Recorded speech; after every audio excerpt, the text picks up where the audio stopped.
ఈ బైబిల్ గ్రంథం ప్రపంచంలో ద్వేషించబడుతున్న ఏకైక గ్రంథం.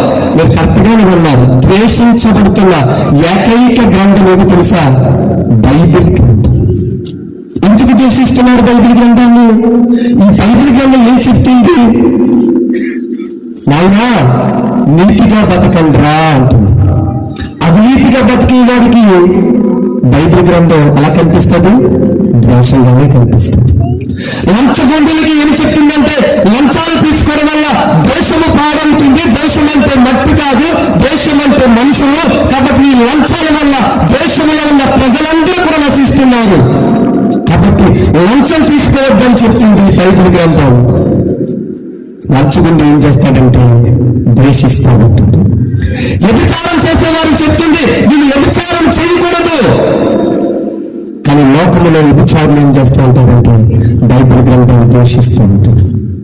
ఈ బైబిల్ గ్రంథము బోధించేది మంచి బోధిస్తూ ఉంటే, మంచి దేవుడు మంచిని బోధిస్తూ ఉంటే చెడు ఆ చుట్టూ కూడా ఉండి బురదను చల్లే ప్రయత్నం చేస్తారు.